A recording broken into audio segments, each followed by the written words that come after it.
evening, everyone. Good evening. Good evening. Good evening, Govindji, Namaskar. Good and evening.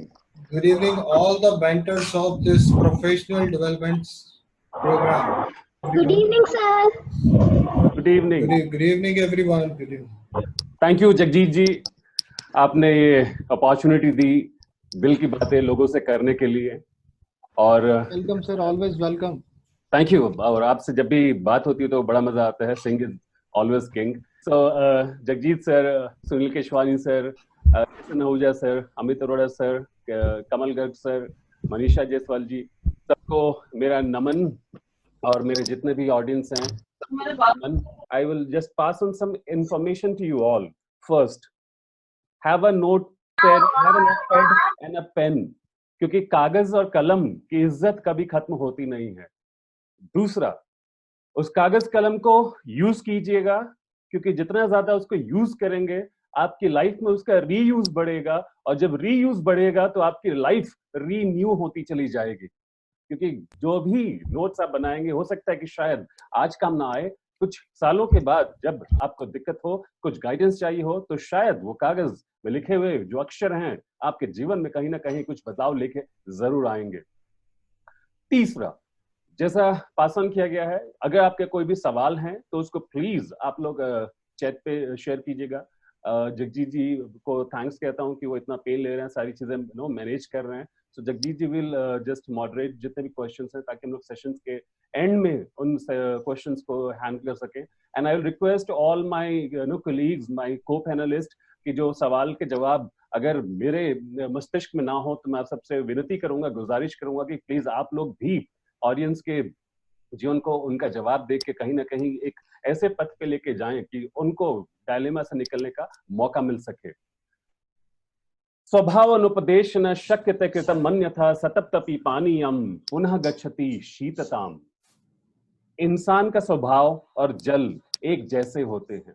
जल यानी पानी को आप जितना भी गर्म कर लीजिए, जितना भी उबाल लीजिए और थोड़े देर तक उसको छोड़ दीजिए, कहीं ना कहीं वो अपनी गर्माहट को छोड़ देती है, क्योंकि पानी का स्वभाव है शीतल होना, और वो पुनः शीतल हो जाती है, ठंडा हो जाता है। इंसान का मस्तिष्क भी वैसा ही है। तो मस्तिष्क भी जब उसको उपदेश दिया जाता है तो उस टाइम बहुत एक्साइटेड होता है, लेकिन धीरे धीरे शीतलता आने लग जाती है, और जब शीतलता आती है तो शिथिलता आने लग जाती है। सो कोशिश कीजिएगा कि जो उपदेश, जो बातें मैं आपसे आज शेयर कर रहा हूं, कहीं ना कहीं उनको आप अपने जीवन में अप्लाई कीजिएगा। मैं वही बातें करूंगा जो मैंने खुद यूज किया है, and I always believe preach what you practice. Okay, so ladies and gentlemen, reset जिंदगी ये बटन है, इसको बस प्रेस करना है। The life will be in a reset mode, but ये इतना आसान नहीं है, क्योंकि सिस्टम में सिर्फ प्रेस करना होता है। लाइफ में हमें प्रेस बहुत सारी चीजें करनी होती हैं, तब जाके जीवन जो है वो हमारा रीसेट होता है। श्री कृष्ण ने कहा है कि मैं समय हूं, और जब मैं समय हूं तो समय के अनुकूल मैं बहुत सारी चीजें आपके साथ साझा करूंगा। जो इंसान का शरीर है ये हमारे कपड़ों की तरह है, हर रोज एक उतारते हैं, एक पहनते हैं। शरीर हमारा, हमारी आत्मा और ये जीवन, ये पृथ्वी, सब कुछ ऐसे ही है। ये एक सर्कल है जो चलता रहता है। नए चीजें आती हैं, पुरानी चीजें थोड़ी देर के लिए पीछे चली जाती हैं, फिर रिसाइकल होकर हमारे जीवन में आती हैं। तो यही जीवन है हमारा। ज्ञान भी वही है। जो चीजें पहले थी थोड़े टाइम पे शिथिल हुई, आज फिर दोबारा आ गई है। आई वाज सो हैप्पी कि मेरे अंदर एक कुक भी है, मेरे अंदर एक पेंटर भी है, मेरे अंदर बहुत सारी चीजें इस पेंडेमिक की वजह से समझ में आई। सो पिछले कई सालों से हर कोई कंप्लेन करता था, टाइम नहीं है, टाइम नहीं है। थैंक्स, टाइम आज बहुत ज्यादा है, but again how you are using the time, it will decide कि अगला जो वस्त्र है आपके शरीर पे वो कौन सा आने वाला है। And thanks to the pandemic effect in our mindset and in our life, बहुत सारी चीजें जो थी हमारे जीवन में, बहुत सारे जो हमारा नॉलेज था, ज्ञान था, कहीं ना कहीं समय के साथ साथ वो चीजें धूमिल होती चली गई, बट अब दोबारा वो चीजें वापस आई हैं। तो 3 जनरेशन है यहाँ पे, कल, आज और कल। और ये जो कॉन्फ्लिक्ट होता है ऑफ द जनरेशन, यही है कल, आज और कल के अंदर। आज इस सेशन में भी अगर आप देखेंगे तो 3 जनरेशंस बैठे हुए हैं। पैनलिस्ट में हमारे कुछ लोग हैं जो कल से हैं, कुछ लोग हैं जो आज से हैं, और ऑडियंस में बहुत सारे लोग हैं जो कल के हैं। और ये 3 जनरेशंस को जब आप सम अप करते हैं तो आई टेल यू, ज्ञान बहुत मिल सकता है आपको।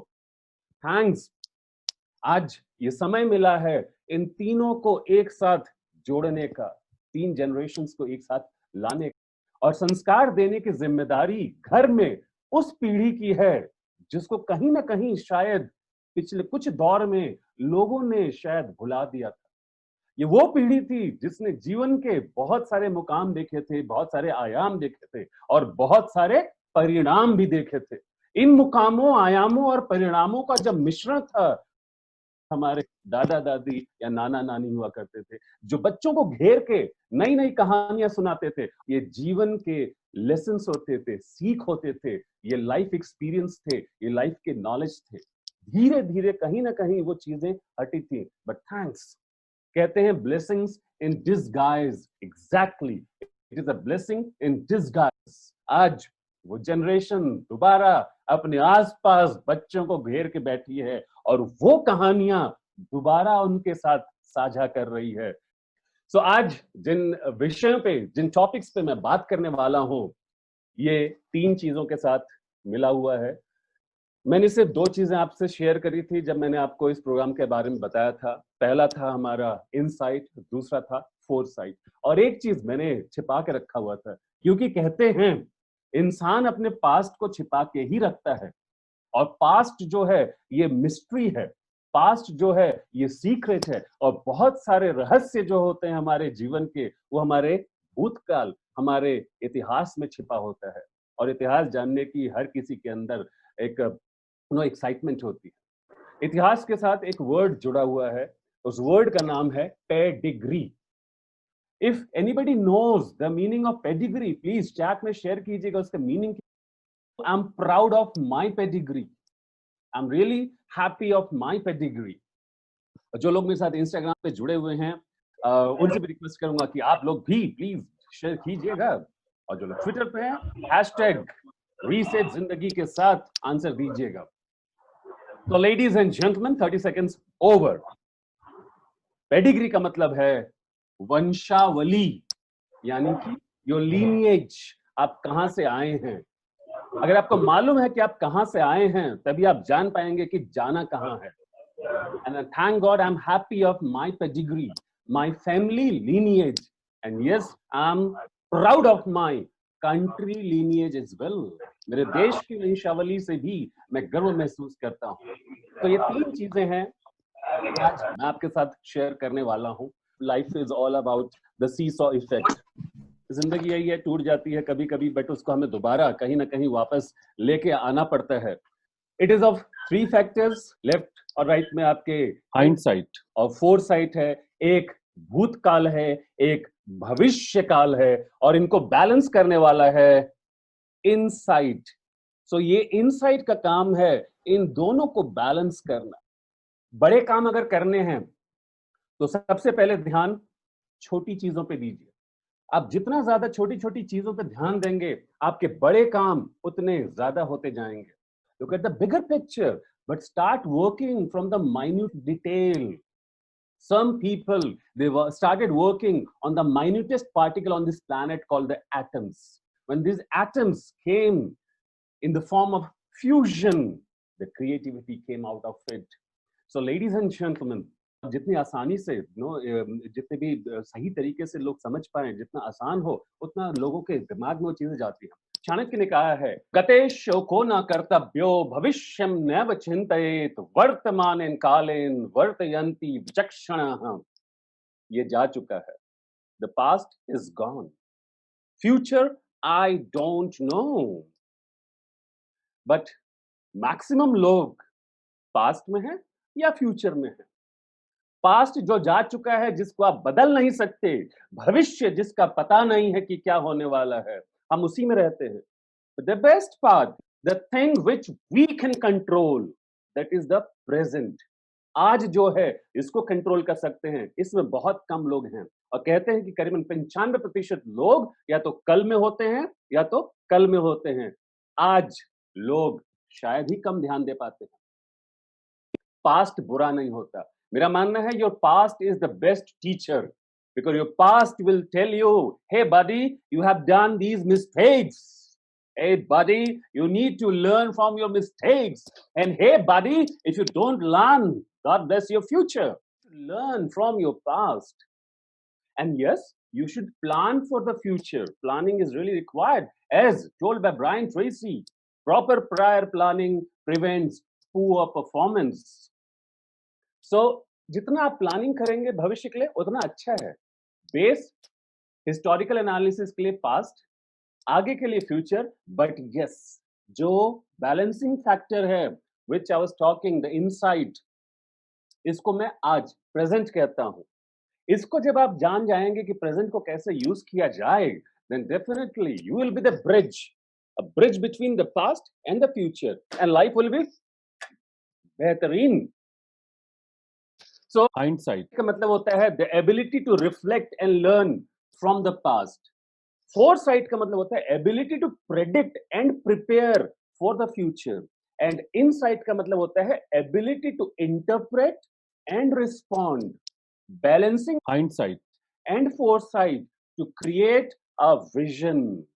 तो धृतराष्ट्र ने संजय से पूछा कि हे संजय, बताओ धर्म क्षेत्र में, कुरुक्षेत्र में मेरे और पांडु के पुत्र क्या कर रहे हैं. And imagine, Sanjay was the person having the vision, and he narrated the entire Mahabharata to Dhritarashtra. Vision बहुत कम लोग समझ पाते हैं कि होता क्या है. और याद रखिएगा, बिना विजन के आप आगे बढ़ नहीं सकते. To take an example, I love traveling. और जब ट्रैवल करता हूं तो कई बार रात में भी ट्रैवल करने का मौका मिलता है, और रात में हेडलाइट ऑन करते हैं. बट याद रखिएगा, एक ऊपर मिरर भी होता है, और साथ में दो और मिरर लेफ्ट और राइट में होते हैं, पीछे के दृश्य को दिखा रहे होते हैं. और आगे एक हेडलाइट होता है जिसकी विजिबिलिटी 100 मीटर्स होती है. And you don't know 100 metre के आगे और क्या होगा. बट इमेजिन, जो ड्राइवर एक्सीलेटर, स्टीयरिंग और क्लच ब्रेक को मिला के आगे चल रहा है, अगर उसने इसको बैलेंस नहीं किया, then you know the result. So ladies and gentlemen, some pointers I would like to share with you all. So first point, observant. What is observant? Hindi में इसको कहते हैं तेज नजर, चौकस. So आप अगर observant रहेंगे तो काफी चीजें समझ में आती हैं. हमारा जीवन, चाहे पर्सनल लाइफ हो, चाहे प्रोफेशनल लाइफ हो, चाहे बिजनेस लाइफ हो, अंदर बाहर, जिसको कहते हैं माइक्रो एंड मैक्रो. कल जब हमने प्रोग्राम स्टार्ट किया तो ईश्वर ने भी आगाज किया. तूफान, आंधी, सब कुछ आ गई थी. शंखनाद किया गया था इस प्रोग्राम के लिए. दिक्कतें भी आई थी, मजा भी आया. कल मैक्रो जो एनवायरनमेंट था हमारा, बाहर के दुनिया, यहाँ पे बहुत आंधी चल रही थी. बट हाँ, हम लोगों ने डिसाइड किया था इस प्रोग्राम को लेके आना है किसी भी कीमत पे. हम शांत रहे. टेक्निकल दिक्कतें भी आई थी. आज देख सकते हैं, आज इसका दूसरा दिन है, और बहुत जल्द ये सारे सेशंस हम लोग आपके साथ शेयर करने वाले हैं. Thanks to all the people who have the same mindset, all the co-panelist, all my colleagues, जिन्होंने मेहनत करी, ऑब्जर्वेशंस अपने शेयर किए, और यहाँ पे एक दूसरे को हम लोग गाइडेंस करते रहते हैं अपने ऑब्जर्वेशन पावर से. और इस वजह से आप देख सकते हैं सामने रिजल्ट बहुत बेहतरीन है. एक छोटी सी स्टोरी है, बट मैसेज बहुत बड़ा है. हो सकता है आप में से बहुत सारे लोग इनको जानते हो.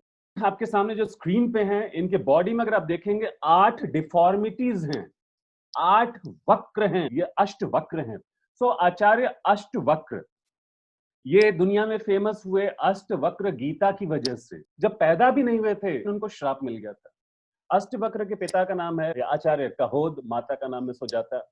और माता सुजाता के जो पिता थे, उनके आश्रम में आचार्य अष्टवक्र के माता पिता दोनों रहते थे. और जब वो बैठ के ज्ञान लेते थे और जब वो दोहराते थे, उच्चारण करते थे गीता का, तो कभी कभी उनके पिता जो थे आचार्य कहोद, वो उसका सही उच्चारण नहीं कर पाते थे. और जो पुत्र कोख में था, कोख में उन्होंने गीता का ज्ञान ले लिया था. और जब इनके पिता गीता का उच्चारण करते थे और जब गलतियां होती थी, तो एक दिन आचार्य अष्टवक्र ने कोख में से ही कहा कि हे पिताश्री, आपने यहाँ पे गलतियां करी हैं, कृपया करके पिता को लगा कि उनका अपमान हुआ है, तो सही तरीके से कोख में उस बालक को श्राप दिया कि जब तुम जन्म लोगे तुम्हारे अंदर अष्ट विकृतियां होंगी। और जब बालक ने जन्म लिया तो वाकई में उनके अंदर 8 विकृतियां थी और उनको नाम दिया गया अष्टवक्र। जब इनका जन्म नहीं हुआ था तो इनके पिता कहोद, क्योंकि बहुत ही गरीब थे, तो वो गए थे एक बार जनक के सभा में शास्त्रार्थ करने। और वहां पे आचार्य वंदिन थे जो कि बहुत ज्यादा ज्ञानी थे, ज्ञाता थे। उनसे जब कोई शास्त्रार्थ करता था तो उसका एक नियम था, जो भी शास्त्रार्थ में हारेगा उसको जल समाधि लेनी पड़ेगी। और दुर्भाग्यवश आचार्य कोवत जो थे वो शास्त्रार्थ हार गए और उनको जल समाधि लेनी पड़ी। जब अष्टवक्र का जन्म हुआ तो उनकी माता ने बताया था कि ऐसे तुम्हारे पिता जो थे वो चले गए जल समाधि। 12 साल की उम्र में आचार्य अष्टवक्र जनक की सभा में गए। क्या उन्होंने कहा कि मुझे शास्त्रार्थ करना है। उस डिफॉर्म्ड बॉडी को देख के वहां पे जितने भी ज्ञानी लोग थे वो जोर जोर से हंस पड़े। और इस हंसी के कारण आचार्य अष्टवक्र भी जोर जोर से हंसने लगे। तो राजा जनक ने कहा कि हे वामन, आप क्यों हंस रहे हैं। तो आचार्य अष्टवक्र ने कहा कि हे राजन, मैं हंस नहीं रहा हूं, मैं रो रहा हूं। मैं रो रहा हूं इन मूर्खों पे, क्योंकि इन्होंने सिर्फ मेरे बाहर के शरीर को देखा है, मेरे अंदर के सोल को नहीं देखा, इसलिए मेरे बाहर के डिफॉर्मिटीज पे हंस रहे हैं। यहाँ पे कुछ लोग होंगे जिनको पिछले कई सालों में बॉडी शेमिंग की गई होगी। अगर ऐसे कुछ लोग हैं तो याद रखिएगा, body shaming is a business जिसने करोड़ों करोड़ों रुपए का टर्नओवर किया है। तो याद रखिएगा, आपकी जो बॉडी है रिस्पेक्टेड, उससे खूबसूरत कुछ नहीं हो सकता। People will mock you. So Acharya Ashtavakra ने फाइनली शास्त्रार्थ किया और उस 12 साल के बच्चे ने आचार्य वंदिन को परास्त किया। एंड नियम के अनुसार आचार्य वंदिन को जल समाधि के लिए जाना पड़ रहा था। जैसे ही वो जल में जाने लगे तो आचार्य अष्टवक्र ने कहा कि प्रभु, मैं आपको क्षमा करता हूं। और ये कहते ही आचार्य वंदिन ने जितने भी शास्त्रार्थ में हारे लोग थे जल समाधि में, उनको वापस लेके आए उस जल में से और रहस्य बताया कि मैं वरुण देव का पुत्र हूं और वरुण लोक में पूजा पाठ होने की वजह से ब्राह्मणों की कमी थी, तो वहां पे जल समाधि के कारण ये लोग जाते थे। इमेजिन, एक इंसान जिसका शरीर काम नहीं कर रहा था लेकिन दिमाग काम कर रहा था, ऑब्जर्वेंट था, वो हर चीज को समझ जाता था जब कोख में था तब से। लाइफ में बहुत से प्रॉब्लम्स होते हैं, अगर आप सॉल्यूशन पे ओरिएंटेड रहेंगे तो आपको दिक्कत कभी नहीं आएगी। Thanks to my experience with the NCC, national cadet corps and the Indian army, that particular experience told me, because जब भी हमें कमांड दिया जाता था तो एक ही चीज बोला जाता था सीनियर के थ्रू, ओए हेलो हो जाएगा, और हम लोग बोलते थे यस सर हो जाएगा, बिकॉज उनको पूरा भरोसा था ये लोग कर लेंगे। Second point after observant is adaptability. adaptability adaptability का हिंदी है अनुकूलन या फिर यथा काल व्यवस्था। जब चीजें बदल रही होती हैं तो सिचुएशंस के अकॉर्डिंग अपने आप को बदल लेना, इसको एडेप्टेबिलिटी कहते हैं। और आज 50 दिन हो चुके हैं मेरे प्यारे भाइयों और बहनों। 18 तारीख के शाम को बताया जाएगा कि आगे क्या होगा। तो मेरे प्यारे भाई और बहनों, एडेप्ट करने की तैयारी कर लीजिए, अन्यथा जीवन में आपको ही दिक्कतें आएंगी। Third, humility. ह्यूमिलिटी यानी कि विनम्रता। विद्या ददाति विनयम, ज्ञान आपको विनयशाली बनाता है। और कहते हैं जो पेड़ जितना बड़ा होता है उसकी जड़ें जमीन के अंदर उतनी ही ज्यादा गहरी होती हैं, और अगर आप जड़ों से दूर चले जाएंगे तो पेड़ सूख जाएगा। और कहीं ना कहीं अगर आप देखेंगे हम अपनी जड़ों से दूर हो चुके हैं। रूट्स बहुत जरूरी होती हैं। रूट से जब कनेक्टेड होते हैं तो उस पेड़ में, उस शरीर में न्यूट्रिशन होता है, you fertilise, you grow. So ladies and gentleman, be विनम्र, be humble. The fourth, simplicity. पिछले 50 दिन आई टेल यू, कोई ऑनलाइन शॉपिंग नहीं हुआ, कोई ब्रांड, कोई लेबल नहीं लगाया, but still I am happy. Life is too simple. और जैसा भारत की संस्कृति रही है, मिनिमलिज्म, कम रिसोर्सेस में ही ज्यादा रिजल्ट ले आना, ये पॉसिबल है सिर्फ सिंप्लिसिटी के साथ। सो जितना सिंपल रहेंगे उतना मस्त रहोगे। लाइफ को कॉम्प्लिकेटेड बनाओगे तो आपको मैं नाम देता हूं homo economicus. Homo economicus, homo sapien था, अब होमो इकोनॉमिकस है।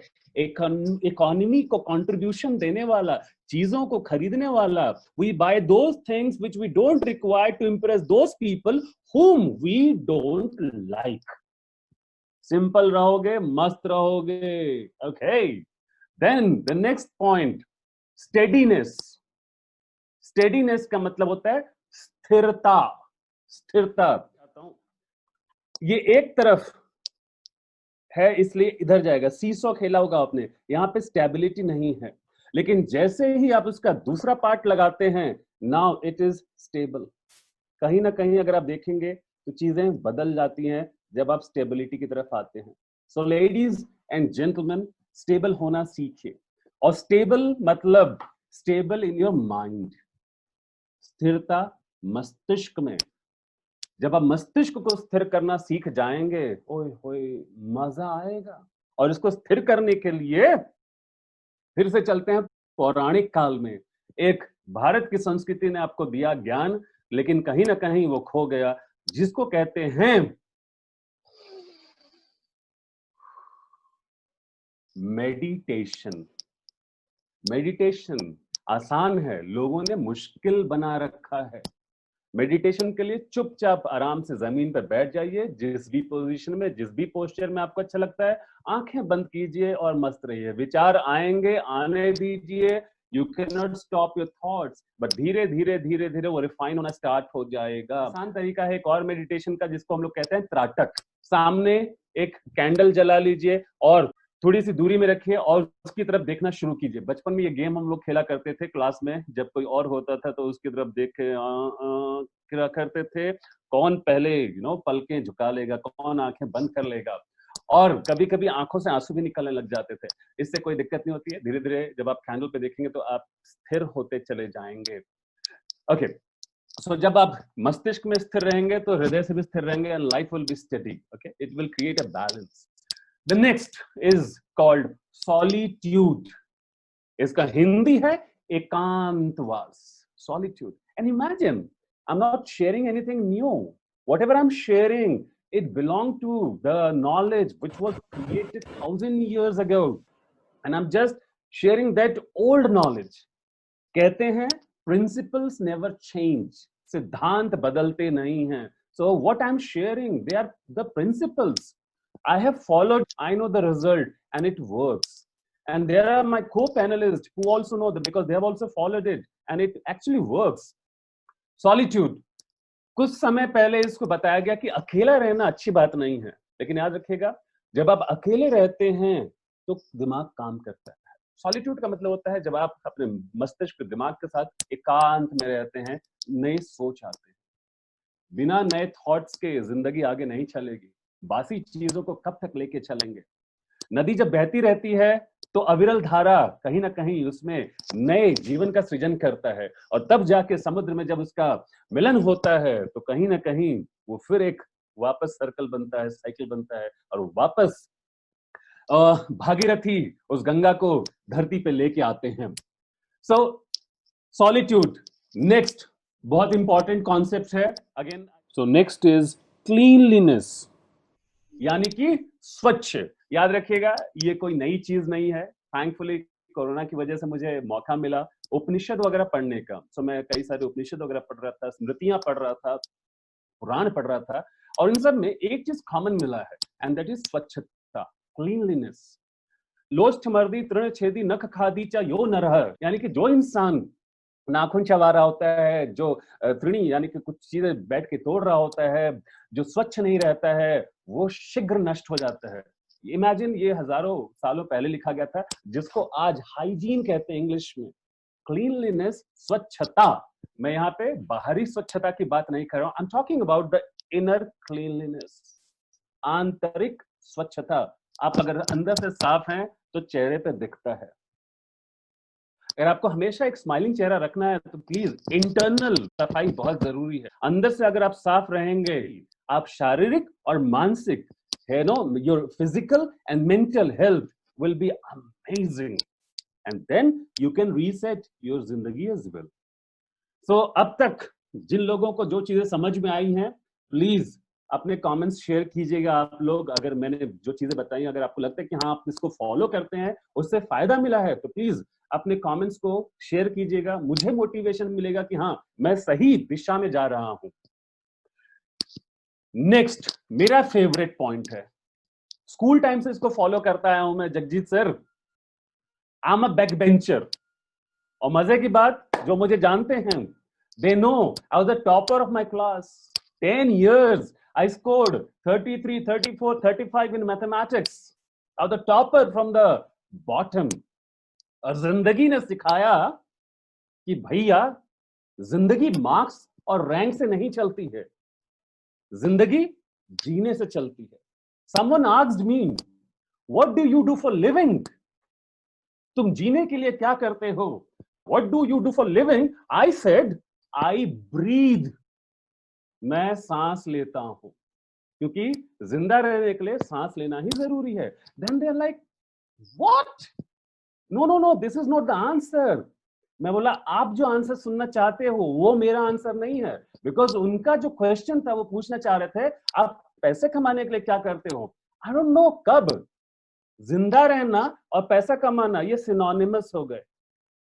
I don't know, because I believe money बहुत जरूरी है, पैसा बहुत जरूरी है, लेकिन money is a by product. आप जो भी काम करते हो उसका बाई प्रोडक्ट है।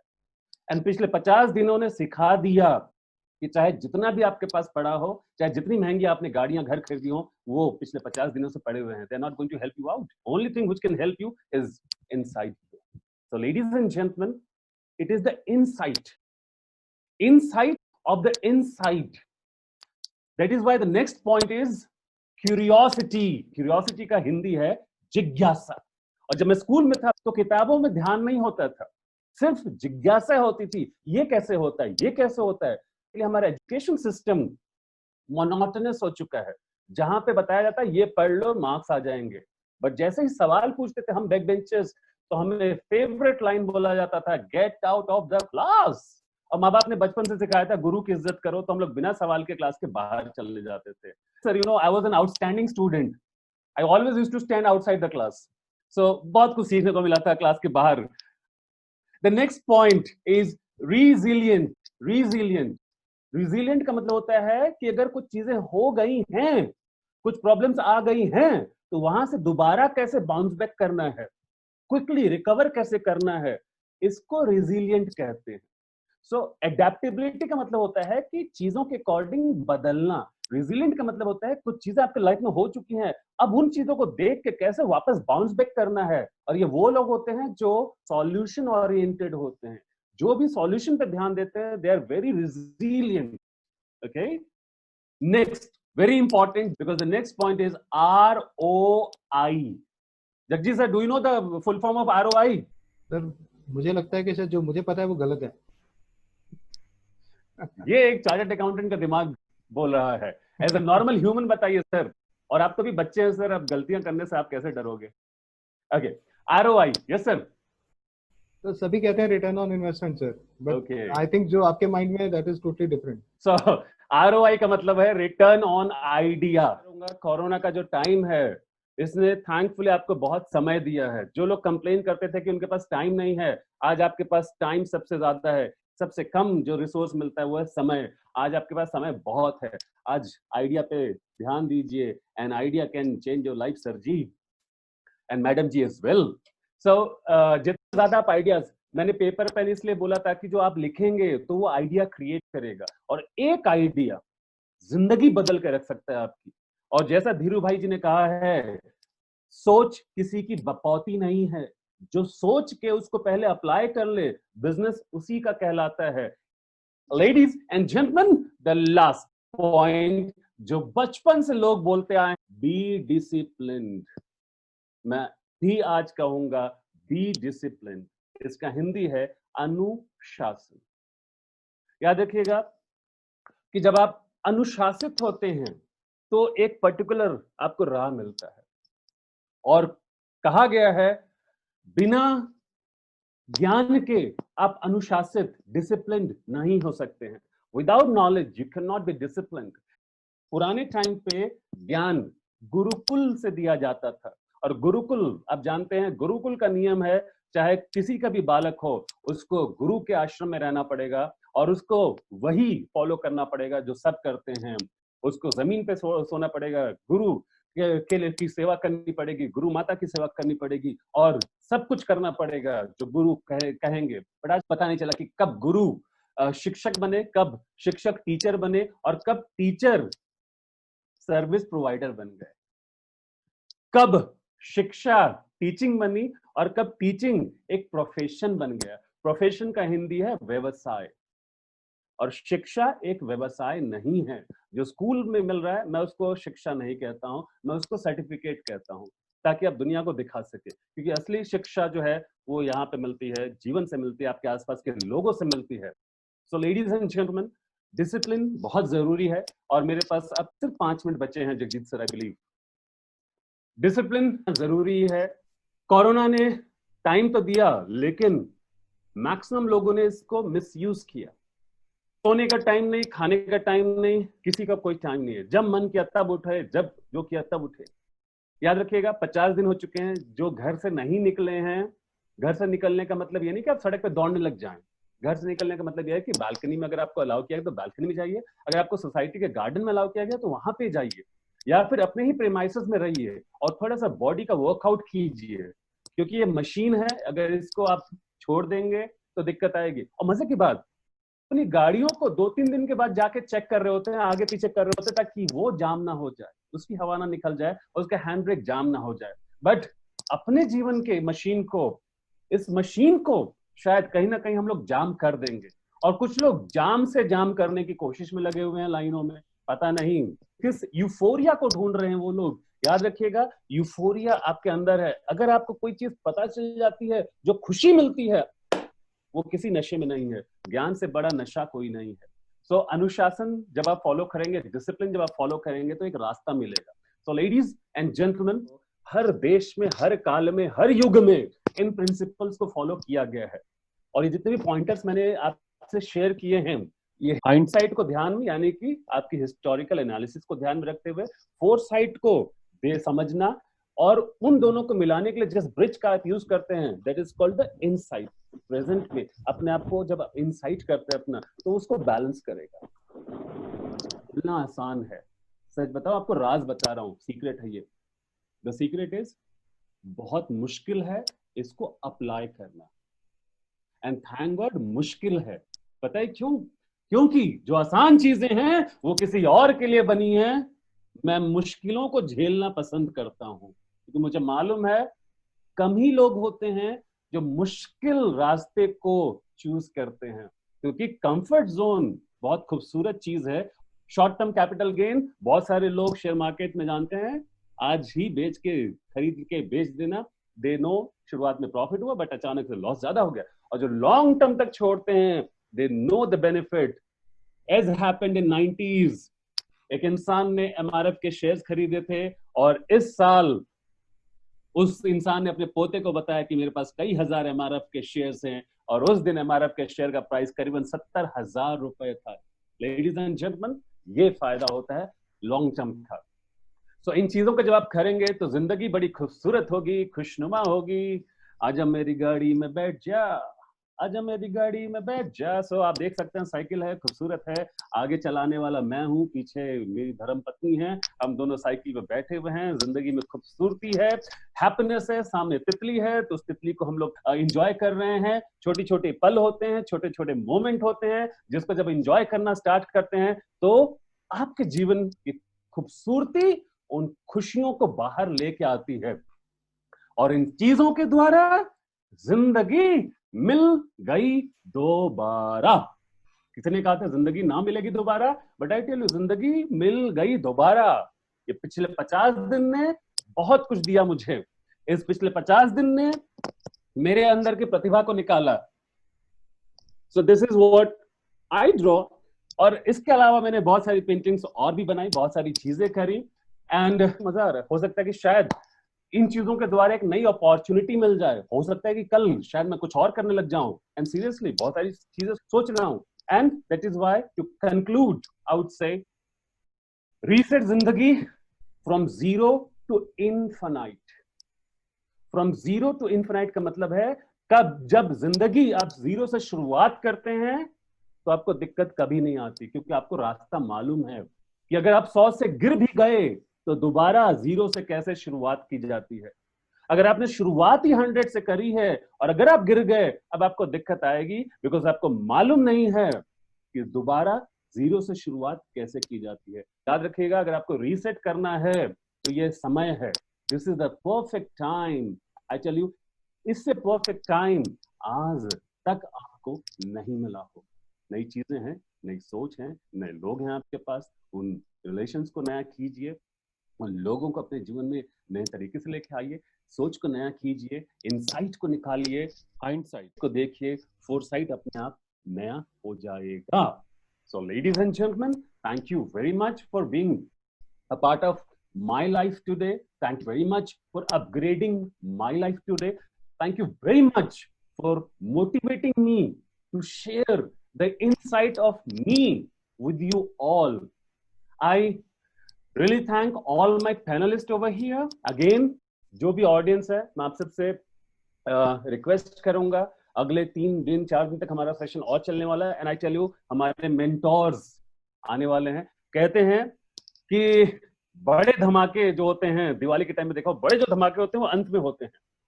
सो कल अमित सर ने जो शुरुआत करी थी, I tell you it was so mind blowing.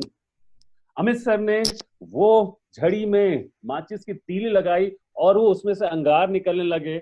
आज मैंने थोड़ा सा कोशिश किया कि उस पर फूंक मारी जाए, और कल बहुत धमाका होने वाला है। कल हमारे बीच में आने वाली हैं very knowledgeable lady, a lady who is very graceful. The vocabulary she has, the way she speaks is just amazing. Ladies and gentlemen, tomorrow Manisha Jaiswal is going to share with you all amazing concepts that is footing or fooling your mind, a game changer. I thank all my panelists, Jagjit sir, Ahuja sir, SN Ahuja sir, Sunil Keshwani sir, Amit Arora sir, and Manisha Jaiswal ma'am, and yes, all my audience. Love you all, and now Thank you, sir. I'm open for the Q&A session. And thank you to the Kamal sir also. Yes. But yes, thank you to him also. And sir Govind sir, thank you very much for the wonderful session. And जो आपने जो पुरानी बातें, जो घर वाली बातें, और जो अष्टावक्र जी का ज्ञान, बहुत सारी नॉलेज वाली बातें आपने की। और जैसा आपने बताया ये लॉकडाउन का जो पीरियड है, ये फिर दोबारा किसी की लाइफ में नहीं आना। एंड एक्चुअली यही होगा, ये लाइफ में दोबारा नहीं आना, क्योंकि 100 ईयर्स में ये दोबारा आया है। 1920 में आया था, वो पहले कुछ और बीमारी के रूप में आया था, now it's in the shape of corona. So मेरा मानना भी यही है कि लॉकडाउन में जो हमने सीखा है, what we have learn from this lockdown period in the 50 days, knowledge के ऊपर काम किया है, अपने फेशियल एक्सप्रेशन पे काम किया है, जो पीस ऑफ माइंड हमें मिला है, and new idea to reset this जिंदगी, right? So wonderful session sir again, and thank you very much being with us, and thank you all the mentors, वो भी बैक साइड पे बैठे हुए हैं, हमें सुन रहे हैं, उन्होंने भी पूरा सेशन सुना है, and all the participants those have joined us, thank you very much for giving your precious time to us in this session. So definitely कल हम फिर आपके साथ कनेक्ट होंगे, और stay tuned, क्योंकि कल जो अमित सर ने जो स्टार्ट किया था, स्टार्ट करना बहुत मुश्किल होता है। I salute to Amit sir, जो उन्होंने जिस तरीके से स्टार्ट किया, एंड नेक्स्ट गोविंद जी ने जो बैटिंग की है सेकंड लेवल पर आके, hands off to him, right? So great Govind sir, thank you very much all the participant once again. So stay tuned with us tomorrow at the same time 6 o'clock. I will be questions. Yes sir, there is no any question sir, everybody is happy like with your presentation. Yes, if you want to say something Govind ji, please, over to you. Thank you very much, and बहुत अच्छा लगा आप लोगों से बात करके। Smita ma'am, हाँ केमिति अछंती आपण? हाँ भला, नमस्कार। Okay, बहुत बढ़िया नमस्कार, कहले, बहुत बढ़िया कहले, बहुत motivated, your face is glowing. Thank you always. Like a Guru. Thank you very much. Right? Okay, thank you, thank you. Thank you Samita ji, thank you very much. Yes Govind sir, please sir. If you जी want to, sir, अंत में यही कहूंगा कि ईश्वर आप सभी का जीवन बहुत ही खुशमय करें। ईश्वर करें कि आपके जीवन में, आप सभी के जीवन में खुशियां आए और आप सबके चेहरे पे मुस्कुराहट बनी रहे, ताकि आपकी मुस्कुराहट से जो आपके आसपास लोग हैं उनके जीवन में आपके मुस्कुराहट की इन्फेक्शन फैलती रहे। और ये इन्फेक्शन बहुत खूबसूरत होगा, क्योंकि इस मुस्कुराहट के साथ हम इस टर्बुलेंट टाइम को झेलते हुए आगे चले जाएंगे। सो बहुत बहुत धन्यवाद। Thank you. thank you very much. Thank you very much, everyone. See you tomorrow at the same time, 6 o'clock. Thank you. Thank you very much.